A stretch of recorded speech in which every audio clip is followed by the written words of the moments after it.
অপু, ঐকমত্য কমিশনের সঙ্গে আজ দ্বিতীয় দফা বৈঠকে বসবে বিএনপি।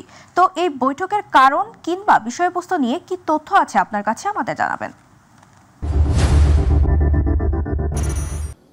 তাবাসসুম, আপনাকে ধন্যবাদ। আপনি যেমনটি জানতে চেয়েছেন যে আজকে বিএনপির সাথে যে জাতীয় ঐক্যমত্য যে কমিশন রয়েছে তার বৈঠক রয়েছে, তবে তার আগে একটি কথা না বললে নয় যে 5ই আগস্টের যে রাজনৈতিক পট পরিবর্তনের পরে কিন্তু যে অন্তর্বর্তীকালীন সরকার যে 6টি সংস্কার কমিশন গঠন করেছিল তার মধ্যে কিন্তু অন্যতম একটি কমিশন ছিল জাতীয় ঐক্যমত্য কমিশন, যার মাধ্যমে সমস্ত রাজনৈতিক দলগুলোকে একখানে করে একটি অবাধ সুষ্ঠু নিরপেক্ষ নির্বাচন কিভাবে জাতিকে উপহার দেওয়া যায় এবং তাদের পরামর্শক্রমে এই নির্বাচনটি সম্পন্ন করতে চায় যাতে করে 14, 18 এবং 24-এর মতো নির্বাচন প্রশ্নবিদ্ধ না হয়। সেই লক্ষ্যে কিন্তু এই কমিশনের আসলে জন্ম হয়েছে এবং সেই ধারাবাহিকতায় কিন্তু বিভিন্ন রাজনৈতিক দলের সাথে বিভিন্ন স্টেক হোল্ডারদের সাথে জাতীয় ঐক্যমত্য কমিশন কিন্তু আসলে বৈঠক চলমান রেখেছেন। তো এরই ধারাবাহিকতায় গতকালকে এনসিপি জাতীয় ঐক্যমত্য কমিশনের সাথে বৈঠকের পরে আজকে কিন্তু বিএনপি ঠিক 11টা 10 মিনিটে আসার কথা রয়েছে এবং আমরা সকল গণমাধ্যম কর্মী অপেক্ষা করছি। তবে তার আগে একটি বিষয় আপনাকে তথ্য আমি দিয়ে রাখি।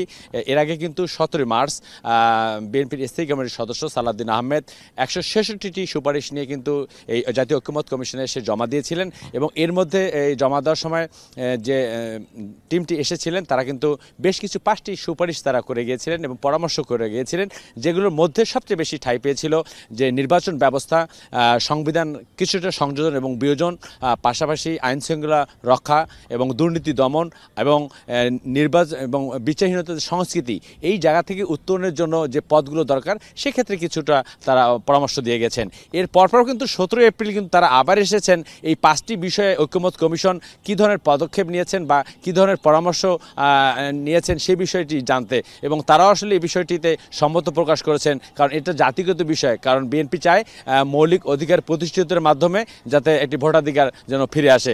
এখন আসলে কিছুক্ষণ পরে বৈঠক চলবে এবং বৈঠকের পরে আসলে তাদের সাথে কি বৈঠক চলছে ঐক্যমত্য কমিশনের এবং কি বৈঠকের আসলে আলোচনা হয়েছে সেই বিষয়টি আমরা পরবর্তী সংবাদে যুক্ত হয়ে জানাতে পারবো যে আসলে বিএনপির যারা প্রতিনিধি 8 সদস্যের দল আসবেন তাদের সাথে কী ধরনের আলোচনা হয়েছে ঐক্যমত্য কমিশনের। তো এটাই ছিল আমার কাছে সংসদ ভবনের এলাকা থেকে সর্বশেষ খবর। তাবাসসুম, আপনাকে ধন্যবাদ। দর্শক, ঐক্যমত্য কমিশনের দ্বিতীয় দফার বৈঠকের সবশেষ তথ্য জানাচ্ছিল আমাদের সহকর্মী আবু সাইদ অপু।